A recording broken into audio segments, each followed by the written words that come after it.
Hello बच्चों, आप सभी का स्वागत है। और आज हम आईटी लिटरेसी साक्षरता जो है आईटी साक्षरता उसके जो अगला भाग है क्वेश्चंस के उसको डिस्कस करेंगे। और हमने 20 क्वेश्चन तक डिस्कस कर लिए थे। अगला क्वेश्चन देखते हैं हम लोग। कमांड का प्रयोग रिसाइकिल बिन से पुनः फाइल को वापस लेने के लिए किया जाता है। इसमें पूछ रहा है कि किस कमांड का प्रयोग, रिसाइकिल बिन होता है जिसमें हम चीज़ें डिलीट कर देते हैं, और इसका सही जवाब है हमारा रिस्टोर। तो इसका जो हमारा सही जवाब होगा वो बी होगा।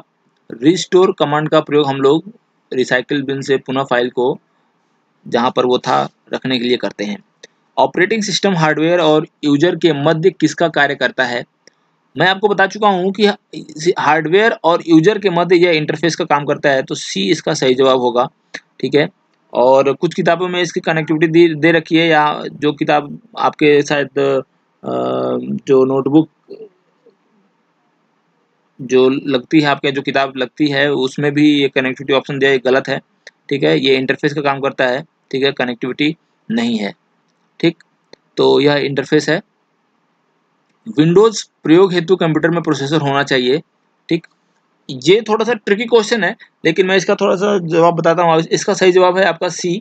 ठीक है, तो ये एक्चुअली माइक्रो प्रोसेसर होते हैं। ये जो 8086 भी माइक्रो प्रोसेसर है, 80286 ये भी माइक्रो प्रोसेसर है, 80486 ये भी इंटेल का एक माइक्रो प्रोसेसर है।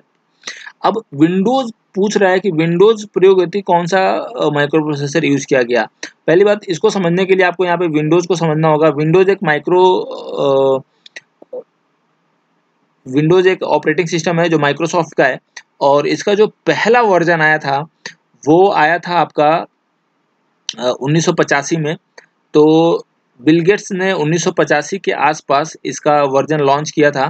ठीक है, और 1985 के बाद ये बहुत पॉपुलर हुआ था, और धीरे धीरे इसमें बहुत ज़्यादा सुविधाएं जोड़कर माइक्रोसॉफ्ट ने इसको बहुत अच्छा बना दिया था। और ये 8085 और 8086 और ये 80286 ये बहुत पुराने माइक्रो प्रोसेसर हैं। प्रोसेसर इसको समझिए कि ये बहुत स्टार्टिंग में एक्सपेरिमेंट के तौर पे यूज़ किया जाते थे। इसका जो खोज हुआ था 1976 में हुआ था। ठीक है, 1976 में इसको बनाया गया था। ठीक है, 8086 को। और ये जो है वो लगभग 1982 के आसपास इसकी खोज हुई थी। ठीक है, 1981-82। ठीक है, मुझे एग्जैक्ट सन याद नहीं है, लेकिन फिर भी लगभग मान के चलिए कि ये 81-82 के आसपास है। मैं आपको बताना ये चाहता हूँ कि 1985 के बाद ये पहला माइक्रो प्रोसेसर था जिसकी खोज हुई थी, और ये 80486 पहली बार ये माइक्रोसॉफ्ट विंडोज में प्रयोग हुआ था, ये माइक्रो प्रोसेसर। ठीक है, तो इसकी जो खोज हुई थी 1988 के आसपास हुई थी। तो आप समझिए 1985 ये तो यूज हो नहीं सकता, क्योंकि ये विंडोज खुद 1985 में इसका खोज हुआ था। तो विंडोज प्रयोग होती कंप्यूटर में प्रोसेसर होना चाहिए, कौन सा होना चाहिए? ये वाला होना चाहिए, क्योंकि जब ये पैदा हुआ था तो उस समय ये दोनों तो थे ही नहीं। तो ये बाद में हुआ है, तो बाद में ही चीज ये प्रयोग की गई होगी। ठीक है, तो इसका सी ऑप्शन सही है। नेक्स्ट क्वेश्चन हम लोग देखते हैं।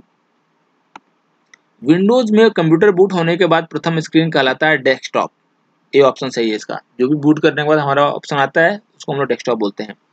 ऑपरेटिंग सिस्टम का प्रमुख कार्य क्या है? फाइल प्रबंधन, फाइल को मैनेज करना, सही बात है। इनपुट आउटपुट प्रबंधन, इनपुट आउटपुट डिवाइसों को मैनेज करता है, सही बात है। प्रोसेसर मैनेजमेंट, ये तीनों काम होते हैं इसके। ठीक है, ठीक, तो ये आपके उपरोक्त सभी इसके काम हैं ऑपरेटिंग सिस्टम के। ठीक, आप इसको पॉइंट्स के रूप में भी याद कर सकते हैं, ये इंपॉर्टेंट है। विंडोज एक्सप्लोरर में हम फाइल व फोल्डर कॉपी कर सकते हैं, और फाइल व फोल्डर को डिलीट कर सकते हैं, फाइल को खोल सकते हैं, ये सारे ऑपरेशन कर सकते हैं। पहली बात आप देखेंगे विंडो एक्सप्लोरर होता क्या है। कई लोग समझ नहीं पाते विंडोज एक्सप्लोरर होता क्या है। मैं आपको दिखाता हूँ, चलिए। हम गए यहाँ पे, विंडो आर प्रेस किया, यहाँ पे विंडो की प्रेस किया, चलो ठीक है। और हमने यहाँ पे टाइप किया विंडोज एक्सप्लोरर। विंडोज, देखिए ये आ गया, ये हमारा फाइल एक्सप्लोरर है। इसमें ये हमारा ये जो खुल के आता है, आप देखिए इसमें हम चीज़ों को कॉपी कर सकते हैं, पेस्ट कर सकते हैं, नया फोल्डर बना सकते हैं। तो ये सारी चीज़ें इसमें हम लोग कर सकते हैं। तो इसीलिए इसका जो है हमारा ये जवाब सही होगा कि इसमें सब कुछ कर सकते हैं। अगला देखते हैं हम लोग। ऑफिस ऑटोमेशन पैकेज में निम्न एप्लीकेशन शामिल है। MS वर्ड भी है, MS पावर पॉइंट भी, MS एक्सेल भी, यानी कि इसका सही जवाब होगा डी।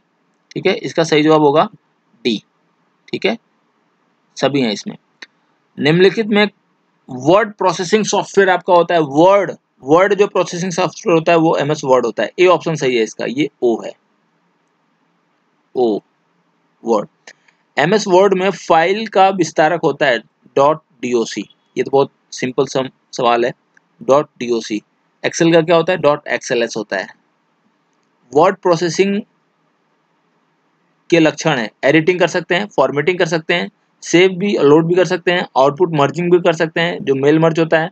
तो ये डी सही है इसका, चारों ऑप्शन सही हैं, तीनों ऑप्शन सही हैं। ठीक है, अगला क्वेश्चन देखते हैं, निम्न में से कौन सी वर्ड की क्षमता नहीं है। स्पेलिंग चेक भी कर लेता है वो। ठीक है, स्पेलिंग चेक करता है वो, प्रिंटिंग भी कर लेता है। ठीक है, और अगला जो ऑप्शन है लिंकिंग। ठीक, तो यहाँ पे जो पूछा जा रहा है कि निम्न में से कौन सी वर्ड की क्षमता नहीं है। ठीक है, तो ये तीनों जो ऑप्शन है ये वर्ड में होते हैं। ठीक है, हम लिंक भी कर सकते हैं, स्पेलिंग चेक भी कर सकते हैं, प्रिंटिंग भी कर सकते हैं, मतलब उपरोक्त में से कोई नहीं, ये डी ऑप्शन से होगा। ये सारी चीजें हमारी वर्ड में होती हैं, तो D is the correct answer, उपरोक्त में से कोई नहीं। कितने प्रकार के व्यू बटन होते हैं, 3 प्रकार के व्यू बटन होते हैं। ठीक है, MS वर्ड में 3 प्रकार के व्यू बटन होते हैं। कौन सा, एक प्रिंट व्यू होता है, ठीक है, एक वेब पेज व्यू होता है, और एक रीडिंग व्यू होता है। ये 3 प्रकार के व्यू होते हैं। वेबसाइट से कौन से वेब पेज अंतःक्रिया उपलब्ध करवाते हैं। वेबसाइट से कौन से पेज अंतःक्रिया उपलब्ध करवाते हैं। अंतःक्रिया मतलब होता है इंटरेक्शन। ठीक है, इंटरेक्शन करवाते हैं, तो ये डायनेमिक होता है। ठीक है, इंटरेक्शन मतलब जैसे मैंने बोला कि आप वेबसाइट के माध्यम से ऑनलाइन फॉर्म भरिए। ITI का ऑनलाइन फॉर्म कैसे भरते हैं, आप वेबसाइट पे जाते हैं, ऑनलाइन फॉर्म भरते हैं, उस पर अपना नाम, पिता का नाम, वो सब डालते हैं, तो वो फाइल सेव होती है, सेव होके हमारे पास आ जाती है। ठीक है, तो वो डायनेमिक हो गया, आपने इंटरेक्ट किया तो वो डायनेमिक वेब पेज कहलाता है। ठीक है, लेकिन कोई ऐसी वेबसाइट जो बस सूचना के लिए होती है, आपने पेज खोला, आप उसमें कुछ एंटर नहीं कर सकते, कुछ उसमें अपना नाम या कुछ भी आप मैसेज भी नहीं भेज सकते, वो सिर्फ सूचना के लिए है, तो उसको बोलते हैं स्टैटिक। तो इंटरेक्शन जिसमें होता है वो डायनेमिक होता है, तो सी सही है। अगला क्वेश्चन देखते हैं हम लोग, किसी संगठन का प्राइवेट आंतरिक नेटवर्क कहलाता है। किसी संगठन का प्राइवेट आंतरिक नेटवर्क जो होता है वो इंट्रानेट कहलाता है, इंट्रानेट, सी। ठीक है, कई बुक में इंटरनेटवर्क दिया, ये गलत है। ठीक है, ये गलत है, ये इंट्रा नेटवर्क होता है, इंट्रानेट। ठीक है, इंटरनेट क्या होता है, इसको कोई भी एक्सेस कर सकता है, कहीं से भी एक्सेस कर सकता है। हम दिल्ली बैठे फेसबुक को एक्सेस कर सकते हैं, हम दिल्ली बैठे कोई भी वेबसाइट इंटरनेट के माध्यम से एक्सेस कर सकते हैं, लेकिन जो इंटरनेट में होता है उसको सिर्फ एक स्पेसिफिक लोकेशन से ही उसी ऑफिस में हम लोग एक्सेस कर सकते हैं और उन्हीं के कंप्यूटर में एक्सेस कर सकते हैं, सभी कंप्यूटर में ओपन नहीं होगा। निश्चित विषय पर फाइल के संग्रह को कहते हैं। निश्चित विषय पर फाइल के संग्रह को कहते हैं। पहला है वेबसाइट, वेब सर्वर, ईमेल और चैटिंग। वेबसाइट, इसका सही जवाब है वेबसाइट। ठीक है, अब फाइल के संग्रह मतलब वेब पेज के संग्रह को वेबसाइट कहते हैं। ठीक, सबसे अच्छी वेब आधारित ईमेल सर्विस प्रदाता के रूप में पहचानी जाती है। ईमेल सर्विस प्रदाता बोल रहा है, तो ईमेल के रूप में देखो याहू सर्च इंजन है, अल्फाविस्टा, हॉट, ये सब सर्च इंजन और एप्लीकेशंस हैं। हॉटमेल जो होता है वो सबसे पॉपुलर हमारा, ये पुराना क्वेश्चन है, आज के टाइम में तो जीमेल बहुत ज़्यादा पॉपुलर है, तो पुराने क्वेश्चन के हिसाब से हॉटमेल जो होता है ईमेल सर्विस प्रदाता के रूप में पहचानी जाती है, तो इसका डी ऑप्शन सही होगा। निम्न में से एक सर्च इंजन है हॉटमेल, MSN, इन्फोसिक, मैकफे। पहली बात मैकफे तो गलत हो गया क्योंकि हमारा क्या है, एंटीवायरस है। मैकफे क्या है, हमारा एंटीवायरस है। ठीक है, हॉटमेल क्या हमारा ईमेल सर्विस प्रदाता है, तो ये भी गलत हो गया। तो सर्च इंजन दोनों में से कोई एक होगा। MSN ये भी गलत है, ये नेटवर्क है एक। ठीक है, इसको पूरा नाम होता है माइक्रोसॉफ्ट नेटवर्क। इन्फोसिक ये बहुत पुराना सर्च इंजन है, ये उतना फेमस नहीं है, लेकिन इसका सी ऑप्शन सही है। आज के टाइम पे सबसे फेमस सर्च इंजन कौन सा है, गूगल। अगला क्वेश्चन देखते हैं, ब्रेक कमांड से डॉक्यूमेंट में किस प्रकार का ब्रेक दे सकते हैं? Page break, column break, section break, ये तीनों ब्रेक पॉसिबल हैं, तो डी सही होगा इसमें। निम्न में से कौन सा इफेक्ट हम टेक्स्ट को नहीं दे सकते हैं? हिडन, स्ट्राइक आउट, सबस्क्रिप्ट, ये सब दे सकते हैं, तो इसका डी ऑप्शन सही होगा।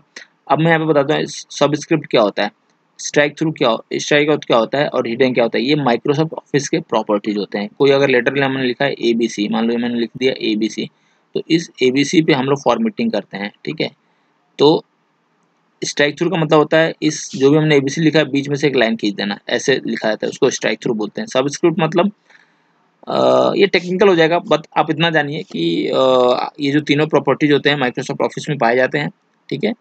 तो ये सारे इफेक्ट हम दे सकते हैं। दस्तावेजों को सेव करने के लिए ये आप बहुत आसान है, इसको आप टिक कर सकते हैं Ctrl+S, ठीक है।